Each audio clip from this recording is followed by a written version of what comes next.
हाँ, ये वीडियोज़ इसलिए बनाया मैंने बिकॉज़ रिसेंटली एक न्यूज़ पढ़ा कि इंडिया में एक लेडी ने अपने बच्चे को फ्रिज में रख दिया और सोने चली गई। ओके, सो बेसिकली फिर उसे उसके घर वाले आई थिंक झाड़ फूक के पास ले गए। देन किसी ने सजेस्ट किया कि काउंसलर के पास ले जाओ। काउंसलिंग हुई तो पता चला that she was suffering from postpartum depression. अब बहुत से लोगों को ये टर्म नहीं पता है, बट ये एक्चुअल में होता है जब औरतों की डिलीवरी होती है।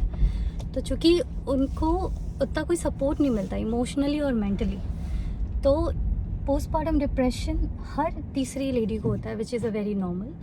अब धीरे धीरे लोग ये समझ रहे हैं, तो ये उन लोगों के लिए रिक्वेस्ट है जिनके घर में बहू या बेटी ने बेबी डिलीवर करा है कि आप अपने बच्चे आप उस बहू की कंडीशन समझो। वाई? बिकॉज महीने दिन तो लगता है, अगर नॉर्मल डिलीवरी भी हुई है तो 1 मंथ तो लगेगा उसकी इस स्टिचिंग को रिकवर होने में, और उसकी स्टिचिंग के बाद फिर जो कि आपको पता है कि बच्चे होते हैं तो उन्हें पता नहीं चलता कब दिन है कब रात है, तो कभी भी सोते हैं कभी भी उठते हैं। उससे माँ की स्लीप बहुत अफेक्ट होती है, स्लीप पूरी ना होने की भी वजह से, और इतने ज़्यादा ओवर बिकॉज अपने तो काम रहते ही हैं, बच्चे के भी काम आ जाते हैं। कई सारे फैमिलीज ऐसे होते हैं जिन्हें ये चीज़ स्टिल इंडिया में ऐसा है कि लोगों को लगता है कि यार ये इस औरत के साथ आया हुआ बच्चा है तो ये इसकी रिस्पॉन्सिबिलिटी है, तो संभाल ही लेगी। और बहुत सारी फैमिलीज़ में ऐसा देखा गया है कि जो मदर इन लॉ है या फिर जो भी है घर की लीडिंग लेडी, वो पहले की तरह अपनी लाइफ जीती हैं, बाहर बैठ के बातें करना, या फिर उनकी लाइफ वैसी चलती है जैसे पहले चल रही होती है।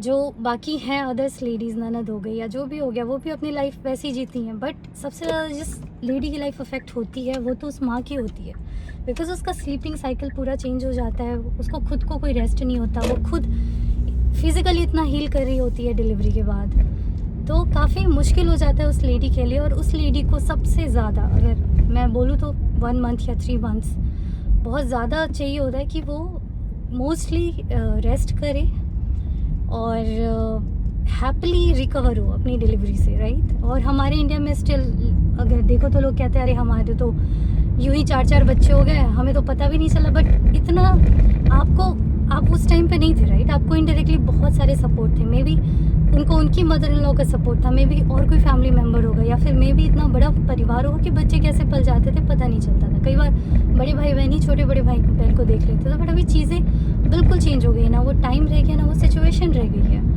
तो उस केस में प्लीज़, अगर आप नहीं हेल्प कर सकते, फॉर एग्जांपल पति या ससुर पहले की तरह ही काम पे चले जा रहे हैं, ननद और सास पहले की तरह ही अपनी लाइफ में बिजी हैं, उस औरत पे कोई ध्यान नहीं दे रहा है, उस औरत को फिर भी सारे काम करने पड़े हैं, बच्ची का भी काम करना पड़ा, अपना भी करना पड़ा है। फॉर एग्जांपल अगर उसने फ्रिज में भी रखा तो किसी ने जाके चेक नहीं किया इतनी देर तक बच्चा कहाँ है, रो नहीं रहा है, आवाज़ नहीं आ रही है, राइट।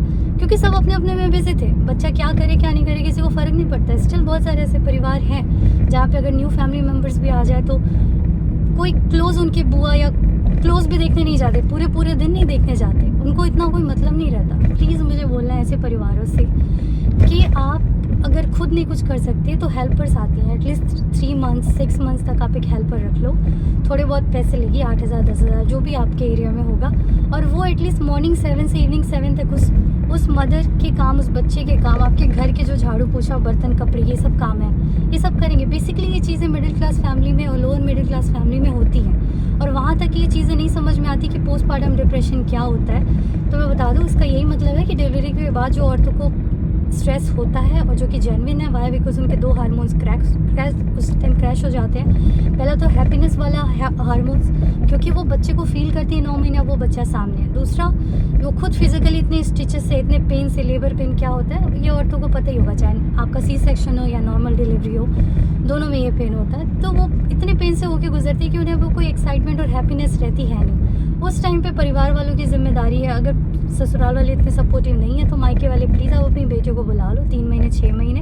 मैं ये ओवरऑल सब पे कह रही हूँ, मैं पर्टिकुलर एक केस पे नहीं कह रही हूँ, क्योंकि ये केस तो सामने है, पर न जाने कितने केसेस हमारे सामने नहीं आते हैं, क्योंकि लोगों को पता ही नहीं है। लोग कहते हैं अरे ये तो पागल है, हमें तो पता ही नहीं था, पहले भी ऐसी हरकतें करती थी, इसने अपने बच्चे के साथ ऐसा करते। बट ऐसा नहीं है, कोई भी पागल नहीं होता, और हर एक लेडी को अपने बच्चे से बहुत प्यार होता है। मैं इस टाइम पे उस लेडी का पक्ष नहीं लूँगी, मैं उसके सिचुएशन को डिस्कस कर रही हूँ कि किस हाई स्ट्रेस में बंदा कैसे कैसे स्टेप्स ले लेता है। तो प्लीज़ आप खुद को एजुकेट करें, अपने आसपास के लोगों को एजुकेट करें, और एक सेफ़ माहौल बना के रखें उस लेडी के लिए भी, उस बच्चे के लिए भी। Thank you.